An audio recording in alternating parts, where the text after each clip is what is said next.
Why am I thinking like Vasquez? Well, most people do. Vasquez. Vasquez. All right. I'm going to make it work.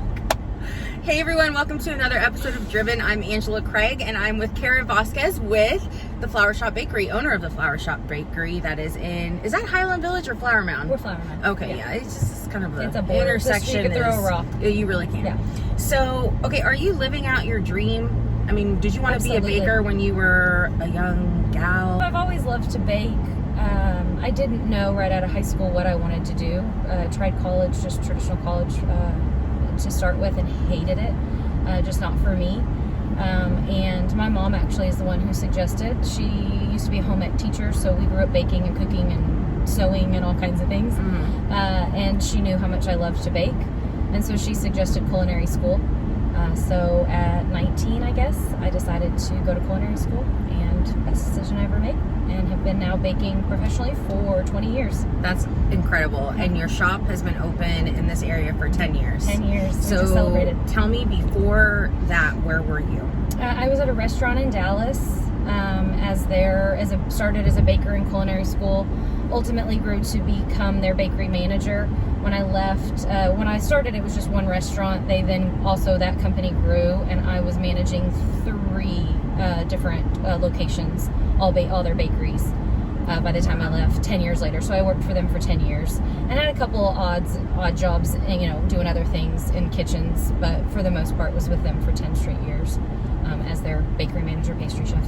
Okay, so then you have to be a morning person if you're a baker, don't you? Yeah, I would think so. See, I can never be a baker, and I can't bake. So I can't wake up early, and I'm not good at baking, so that takes me out. It does. That's okay, though. I'm here. I am a morning person, though I have trouble sleeping, so it doesn't really help, but yeah. I am still a morning person. What time do you try to get to bed, like normally on average? Between 9 and 10. I'd love to be asleep, but I'm probably asleep closer to 11 or 12. And then what time do you, just on a normal day, get to the bakery? Between 6 and 7. Oh, yeah, that's not that bad. It's not that bad. When I worked, you have had to do where you had to 4 o'clock in the morning. Yeah, that's what I'm thinking. For 10 years, nobody should be up that early. I agree. For 10 years, I had to be there at 4 a.m. And when I decided to open my own place, I said I'm not going to work that early. So we do on occasion. I mean, if it's a busy day or whatever. But no, on a normal basis, between 6 and 7. Okay, so that's not terrible anymore. Okay, so there you go. That's so more definitely normal. More normal. Yeah. What's your favorite dessert? Do you get tired of eating your stuff? Never. I mean, I always think about this sort of thing. Never. I get the most common question I think I get is, what's your favorite dessert? Okay. Or at least what it is to make. Common. No, it's okay, but that's what everybody wants to know. It's true, though. It is. Yeah, it is. I just love to bake, and I love to eat. I mean, I love chocolate. Okay, so you love chocolate. Yeah. Okay. I love chocolate. I love chocolate peanut butter. I love dessert. I could eat it for breakfast, lunch, and dinner. And still 20 years later, I could eat it breakfast, lunch, and dinner. What's your favorite pie? French silk. Oh, that's fancy. That's really fancy. You can't just get that anywhere. I mean, I know what it is, but I don't think I've ever had it. Yeah, you can't get anywhere. That's the best part. And it's also my mom's recipe. It is something that I grew up making with my mom my whole entire life. And so it's her recipe still. And a lot of the recipes are like that. My lemon meringue is my grandma's recipe. Okay. Yeah, I've had that before. And so we try to keep it kind of, in the family. We are that. So then when you go to family get-togethers, obviously Cara's bringing the dessert. Yes, I mean, it's like a thing. Yeah. Okay. Yeah. Obviously. Obviously, you're bringing even the if dessert. I don't want to, it's just what it is. Yeah. That's awesome. Yeah. Well, what was your first car? My first car was a 1984 Toyota Corolla. Okay. Those are still very popular and around. Sometimes people will tell me their first car and I have no idea what it is. Nope. I can't picture it. Yeah. So, okay. Well, so then you're in a 4Runner now, which they're so fun. They're my favorite. People that drive 4Runners are obsessed with 4Runners. It's my second 4Runner. I just got it. I didn't even shop around. I needed a new car. I had to. I wasn't ready, but I had to get one. It was going to cost too much to fix the old one, which was 13 years old. And so I didn't even look at anything else. So I know that the baking, you did it when you were younger with your family, and so you mentioned the recipes. Some of them are family recipes. So then, what is some advice that you received? Because when you decided you were going to open your own bakery, you had to have the support. Well, you didn't have to, but obviously having the support from your family is important, Huge. Especially when opening your own bakery. Absolutely. So and that's why we moved out it sounds here like they did. Yeah, it's why we moved out here to do it. So I moved from Dallas, where I worked as a baker. But when I decided to do this, I knew I needed my family with me. And so that's why we moved to this area, so that I could specifically do it. When we opened, we had no employees. It was myself, my mom, my sister, and my aunt, and that was it. And so we then, of course, then eventually have been fortunate enough to grow to this point where we are now, so that we can have employees. And so you've been rough, for 10 years. 10 years. Your shop has been open. And then what would you say is the most challenging thing about owning your own bakery? I think juggling it all, figuring out how to do all of it and be everything to everyone. I don't think that's a lot what I think people don't tell you when you are telling them that you want to open your own business. Even if you're talking to another entrepreneur, I don't think that that's something that people tell you, is that you have to be everything for everyone. It's like being a mom. You've got to be everything for everybody, all at the exact same time. That's true. And I mean, obviously, you know how to bake, but running a business is a completely different skill. Thing. Because I went to culinary school, I worked as a baker, pastry chef. I don't have any business background, any business degrees, any other kinds of degrees. I went to culinary school. And so that was a huge difference. But I have such a huge support system behind me, with my entire family, and of course all of my friends and everything that have been a huge help.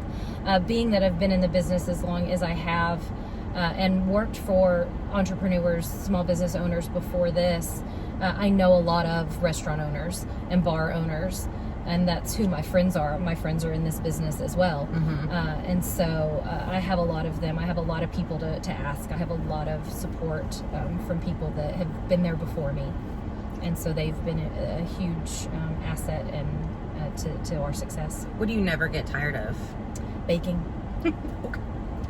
Okay. It's true. I'm tired. I get tired of everything else. Cleaning, no, hate it. I mean, I don't hate it, but no, I don't want to. Yeah. I mean, you have to, but no, I want to bake. If I could just spend the rest of my life in a kitchen, I would be happy. And so that's part of what owning the business kind of takes away, is that I bake less and less. And so what you go into it for is your passion and your dream, and all of that is to bake. Do you have any nightmare horror stories about maybe you were making something and it caught on fire, or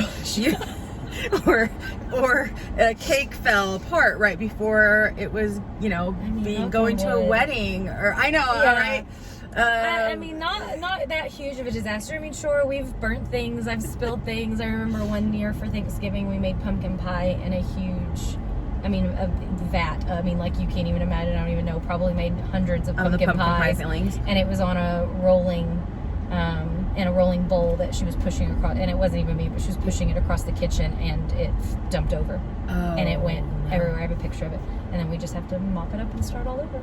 Oh no! Yeah, so that's probably the one of the worst things that's happened. Yeah, that's pretty bad. And you know what I love? What I've had there before that is one of the best things I've ever had were your chocolate pie with the Reese's pieces. Ooh, chocolate peanut butter pie. The chocolate peanut butter pie. Oh, dude, that is so good. Thank you. That is also one of my favorites. But that base of that. I had 2 pieces of it. It's so good. Thank you. I've eaten a whole one. I would have eaten a whole one. Yeah. But it is one of my favorites. It's a French silk base, so we use our French silk recipe to make that.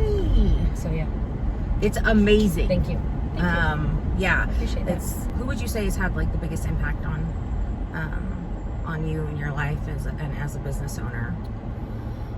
Besides my parents, which are huge, they're both still very active. My dad works at the bakery every single day. He is almost 76, retired, and washes dishes every day, and runs errands. And an executive, has a master's degree, you know what I mean? Yeah. But he washes dishes today for his daughter. Right. Besides them, I would say it was the people that have helped me, really the owners of the restaurant that I came from for 10 years.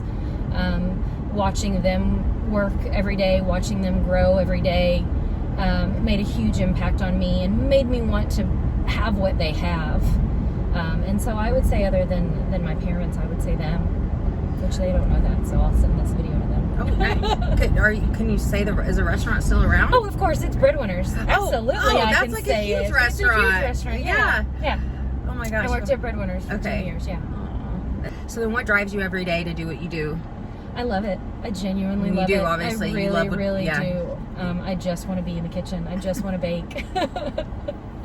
I really do. I know that sounds maybe crazy or not. I don't know. No, it's great. It's my hobby. It's my passion. It's my quiet place. It's my happy place. It's what I'm good at. It's what I know that I can walk in there, and I don't, even today, like, I don't necessarily need the recipes anymore. We talked about the, when cooking and stuff, I have to have one, and I need them. I mean, they're memorized. It's not that I don't have the recipe, but I just get to go in there and be happy and zone out and be in my place. What else would you want? Sounds good to me. Yeah. Well, Cara, thank you so much for your time today. Guys, you need to check out the flower shop. You can find them on Instagram. You guys do so much on Instagram. Great photos. Thank you. Facebook, your website, and just pop in. Yeah. And so for your next, heck, if you just are having a sweet tooth moment, stop by, grab something, or order something for an event. Yep. We do, so the big space too, we also do birthday parties for kids. We have summer camp. So we do a baking summer camp, which was important to me too. Again, somebody asked me this last one why we did it, but that wasn't something that I ever had an opportunity for as a kid, and I would have loved that. I think that would be really cool as a kid who liked to bake. I love that to get too. to do that, and so I think that's a great thing. That's what we do. So you get to bring your kids, and they bake with us for a week. Yeah. So. And all that information is on your website. Absolutely. Okay. Is it the flower shop? Theflower.shop. Oh, the flower.shop. Yep. .com. Nope, just theflower.shop. How'd you get that? I have no idea. What? I don't know. Really? Yeah, I mean, my web guy did it. I don't know. Flower.shop? Yeah. Okay. And for any of your insurance needs, again, I'm Angela Kreig with Dagley Insurance, and thank you again so much. Thanks for having me. Thank you for tuning into Driven, and stay driven, everybody, and eat some sweets from the flower shop. Yeah.